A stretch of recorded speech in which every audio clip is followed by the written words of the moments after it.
Eric Imhoff, I've been in Salesforce for about six years now, and sort of started sort of nonprofit and been in nonprofits ever since, running an NPSP sort of version. Started when it was nonprofit starter pack, and now it's nonprofit success pack. Been with a couple different organizations, getting them set up and started in Salesforce.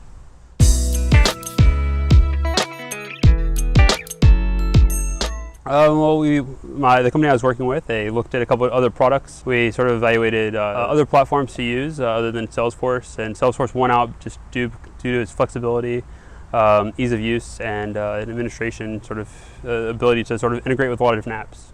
So I was an IT sort of manager just for our fundraising team. It's really been just fundraising as how we sort of started using Salesforce and then built it out for the rest of the organization. I was a development associate. Yeah, so really I give the trailhead and just online training and all of that stuff is sort of what got me into sort of building out my sort of experience in the 6 years. The 6 years. Yeah, so I'm sort of like a jack of all trades, more or less. So not only am I like a Salesforce admin, I'm also like a project manager. I'm also now doing more stuff in Marketing Cloud, and yeah, so it's not just one sort of job. You wear really many hats in nonprofits when you're doing administration work. Administration of just the users, page layouts, change management, trainings, and when anything new comes out, make sure you sort of release the notes to the teams, train users on new features, and then digging down into like the release notes. So what is Salesforce offering that we don't know yet? What are they going to be coming out with, and how can we utilize that with the different teams we have?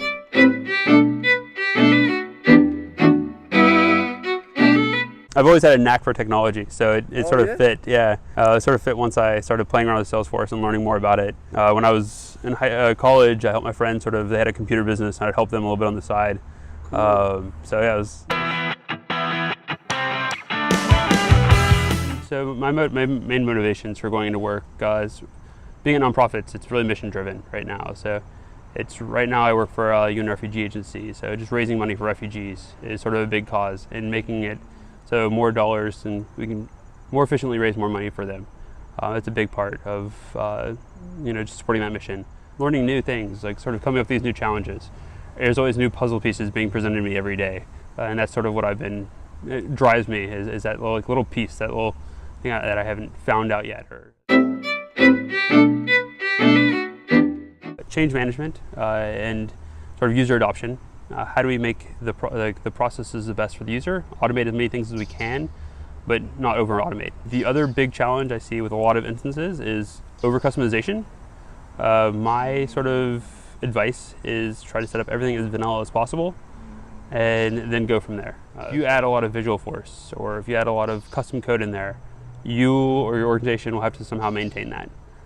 So limiting the amount of custom code you have in there, so you can sort of manage it on site if you don't have developers or stuff like that. Being in nonprofits for so long, I've been running a lot of lean shops. We don't have a lot of the developers on hand to sort of quickly fix things.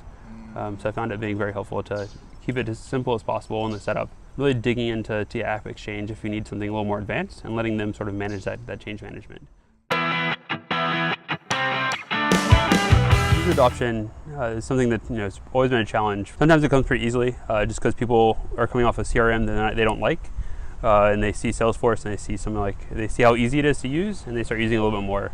But when I'm sort of migrating users over, I try to set up the objects they're going to be using, their page layouts, into ways that will help their business process sort of flow, right? So just going in there like early on, setting up the sort of fields and things that I can autofill through their sort of record types and things like that, and then moving into some of the automation for automatically creating records when needed be, sort of showing them why this is important for the organization.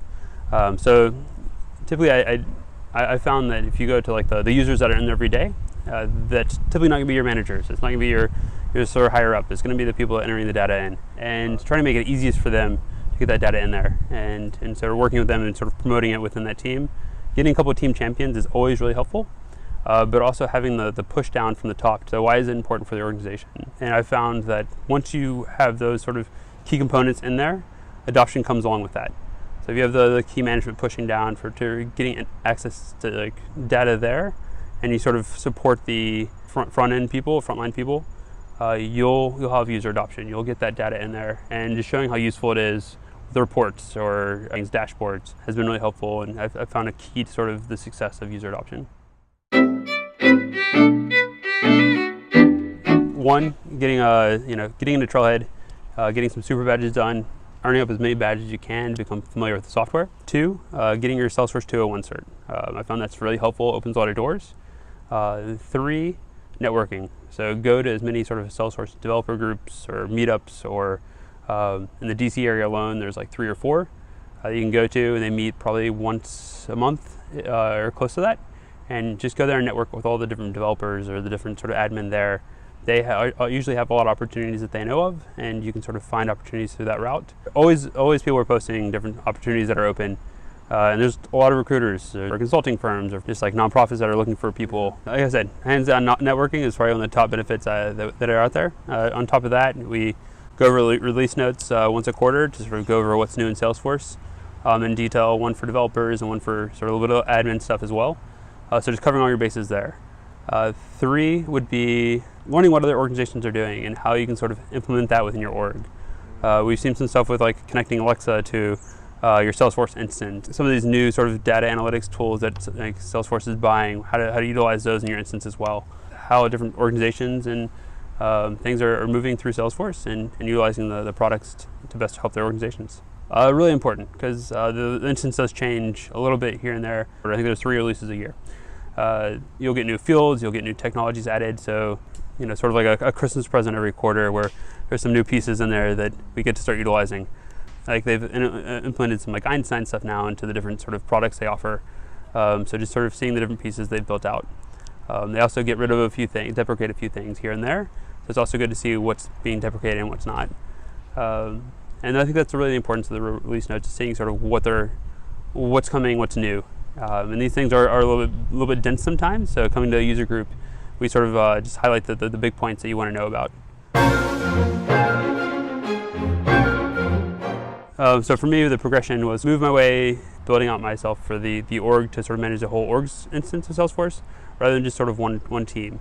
You sort of become like sort of a business analyst, sort of business process flow manager. From there, you can broaden your products, so you can become like an integration specialist. A lot of products, luckily, they do integrate with Salesforce, and you become sort of knowledgeable of those different products. So you can become like sort of a data specialist, data analytics expert. There's a lot of different places you can go once you sort of start understanding the foundation of Salesforce and how all the information sort of built within there. No, I actually support the idea of becoming a Salesforce admin. It's a great thing. It's done a lot for my career.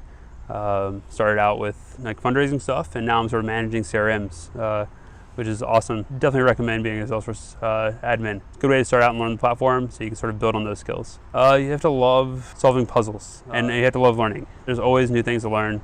And there's always little pieces of things that need to fit together in some way. So just learning those key pieces and seeing how they fit together. Getting my org from the old CRM they had to Salesforce is sort of like the highlight. Seeing users excited about the product, seeing what's coming in and coming out of the product. So that's the highlight. It's sort of seeing the excitement of the reports and the flexibility of it. I think is the true sort of reward of being a Salesforce admin, sort of helping that come true.